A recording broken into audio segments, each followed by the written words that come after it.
उत्तर प्रदेश में बहुप्रतीक्षित नए शिक्षा सेवा चयन आयोग नियमावली 2023 को अधिसूचना जारी कर दिया गया है। उत्तर प्रदेश शासन के द्वारा इसके लिए नोटिफिकेशन आउट कर दिया गया है आज दिनांक 13 दिसंबर 2023 को।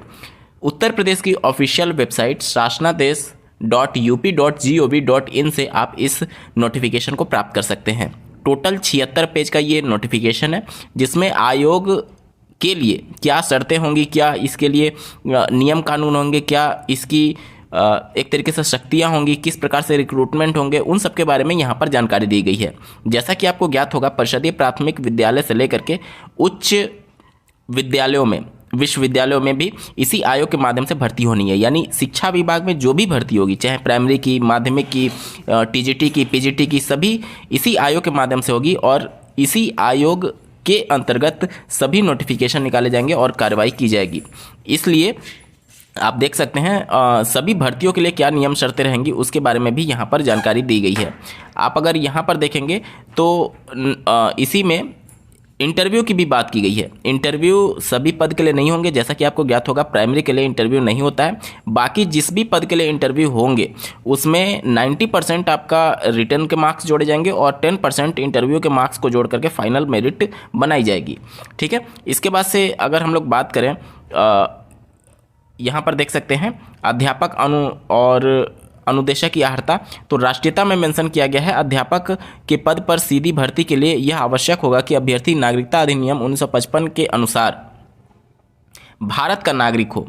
तो यानी कि भारत का नागरिक केवल मांगा गया है, उत्तर प्रदेश का नागरिक नहीं मांगा गया है। तो यानी कि देश भर के किसी भी राज्य से अगर आप बिलोंग करते हैं, भारत के किसी भी राज्य से बिलोंग करते हैं, तो उत्तर प्रदेश के किसी भी स्तर के शिक्षक भर्ती के लिए आप पूरी तरीके से पात्र होंगे। ठीक है, आयु की बात करें तो इसमें आप देख सकते हैं अलग अलग जो नियमावलियां हैं, जैसे कि ये तो एक तरीके से सिर्फ जैसे पहले पीएनपी संस्था कराती थी, इसके अलावा माध्यमिक शिक्षा सेवा चयन बोर्ड कराती थी, टीजीटी पीजीटी की, वो सब को मर्ज करके एक संस्था बनाई गई है।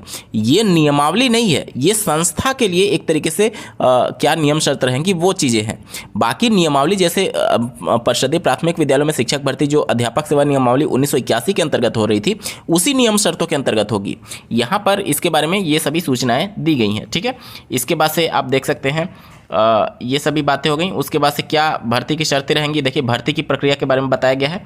तो यहाँ पर अध्याय 5 में, ठीक है, 23वें नंबर पेज पर जब आप जाएंगे तो यहाँ पर देख सकते हैं जो भर्ती के लिए लिखित परीक्षा के माध्यम से ये चीज़ें की जाएंगी और 2 घंटे का यहाँ पर लिखित परीक्षा कराने का इसमें मेंशन किया गया है। और साथ ही साथ कुछ ऐसे भी पद होंगे जिसके लिए इंटरव्यू होंगे। तो मैंने आपको बता दिया कि 90% जो आपके होंगे वो इंटरव्यू के रिटर्न के मार्क्स और 10% इंटरव्यू के मार्क्स को जोड़ करके फाइनल मेरिट बनाया जाएगा। और ऐसे पद जिसमें इंटरव्यू नहीं होगा उसमें सीधे तौर पर आप समझिए कि जो आपका रिटर्न मार्क्स होगा उसी के बेस पर आपके मार्क्स मतलब कि फाइनल मेरिट बन जाएगी। ठीक है, यहाँ पर अगर हम लोग बात करें क्या क्या पूछा जाएगा, तो यहाँ पर जनरल अवेयरनेस, सामान्य ज्ञान और सब्जेक्ट, जिस सब्जेक्ट से आप अप्लाई करना चाहते हैं उससे रिलेटेड प्रश्न पूछे जाएंगे। ठीक है, तो हो सकता है कि एक बार फिर से जो इनका सिलेबस है वो आयोग अपने हिसाब से डिजाइन कर सकता है। ठीक है, यहाँ तक बात हो गई। उसके बाद से आप देख सकते हैं चूंकि ये सभी स्तर के शिक्षकों की भर्ती होनी है इसी के माध्यम से, तो इसमें सबको मर्ज करके बताया गया है। ऐसा नहीं है कि केवल प्राइमरी के लिए बताया गया है, सभी स्तर के शिक्षकों के लिए एक तरीके से जनरल आइडिया सिर्फ दिया गया है। ठीक है, उम्मीद करता हूँ आपके डाउट क्लियर हुए होंगे। आज ही के दिन 13 दिसंबर 2023 को जो इस आयोग के सदस्य होंगे उसके लिए भी नोटिफिकेशन जारी किया गया है। आप स्क्रीन पर देख पा रहे होंगे, यहाँ पर जैसा कि आपको ज्ञात होगा 1 सचिव होंगे और 12 सदस्य होंगे। तो यहाँ पर उन सदस्यों की क्या सेवा शर्तें रहेंगी इसके बारे में भी मेंशन किया गया है। ठीक है, यहाँ पर देख सकते हैं पूरा नोटिफिकेशन। और इसके बाद से यहाँ पर देख सकते हैं निदेशक मुद्रण एवं लेखन सामग्री और ये सभी चीज़ों के साधारण गजट के प्रकाशित कराने हेतु 200 प्रतियां उच्च शिक्षा विभाग नवीन भारत को अविलंब उपलब्ध कराने का कष्ट करें। और ये सभी इनको इसकी एक कॉपी भेजी गई है। तो ये आयोग जो है वो बन करके तैयार हो चुका है और उत्तर प्रदेश का जो गजट होता है राज्य सरकार का, उसमें इसको प्रकाशित कराया जाएगा। और आयोग बनाने की जो नियमावली थी वो लगभग पूर्ण हो चुकी है, अब ये प्रकाशित हो चुका है, अब गजट में प्रकाशित हो जाएगा। उसके बाद से सीधे तौर पर आप समझिए कि जो इनके सदस्य हैं, जो सचिव हैं, उनका चयन प्रक्रिया चलेगा। अभी हम लोग दिसंबर में हैं, मान करके चलिए कि कम से कम 2 महीने का तो समय मान करके चले लगेगा ही लगेगा। यानी कि आप समझिए कि फरवरी लास्ट तक जाते जाते हो सकता है कि ये सभी चीज़ें धरातल पर आ जाए, और उसके बाद से फरवरी के बाद से अगर ये आयोग का कार्य करना प्रारंभ कर दे, तो सबसे पहले जो इनके पास पेंडिंग्स है, जो पहले ही रिक्रूटमेंट के लिए एडवर्टीजमेंट जारी किए जा चुके हैं, जैसे कि माध्यमिक शिक्षा सेवा चयन बोर्ड के माध्यम से जो टीजीटी पीजीटी 2022 की वैकेंसी थी, उसके लिए परीक्षा कराना प्राथमिकता होगी। इसके अलावा उच्च शिक्षा विभाग में जो असिस्टेंट प्रोफेसर के लिए 1000 समथिंग पद थे, उनके लिए प्रक्रिया को आगे बढ़ाना। इसके अलावा जो विभिन्न एक तरीके से भर्ती प्रक्रियाओं में कोर्ट केस फंसे हुए हैं, उन सब में इनका निपटारा करना और प्राथमिकता के आधार पर यूपी टेट की परीक्षा संपन्न कराना, ये कुछ प्रमुख जिम्मेदारियां होंगी जो कि स्टार्टिंग में ही इनको कराना होगा। राज्य सरकार ने जनवरी 2023 में जब इसके संबंध में प्रतिबद्धता जाहिर की थी, तो उन्होंने साफ शब्दों में कहा था कि प्राथमिकता के आधार पर यूपी टेट की परीक्षा का आयोजन किया जाएगा। तो मैं भी अगर फरवरी में ये सभी चीज़ें हो जाती हैं, फरवरी तक अगर ये सभी चीज़ें हो जाती हैं, तो आने वाले 6 महीने के अंदर हो सकता है कि आपको यूपी टेट का भी नोटिफिकेशन देखने को मिल जाए, क्योंकि अभी हम लोग दिसंबर मिड में हैं। लगभग 2.5 महीने मान करके चले कि ये सभी सदस्य वगैरह का चयन वगैरह हो जाता है, तो फरवरी लास्ट हो जाएगा। उसके बाद से 2 से 3 से 4 महीने तो लग ही जाएंगे कम से कम यूपी टेट कराने में। इसीलिए मैं अभी से 6 महीने की बात कर रहा हूँ, ठीक है।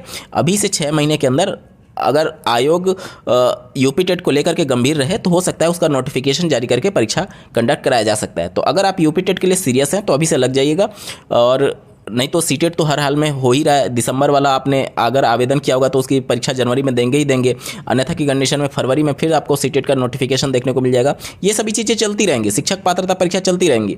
मेन मुद्दा है शिक्षक भर्ती आने का। तो इसके लिए जो अभी तक बातें चल रही थी कि हमारे पास कोई आयोग नहीं है, एक नए आयोग का गठन किया जाए, तो ये सब बहाने अब नहीं चलेंगे।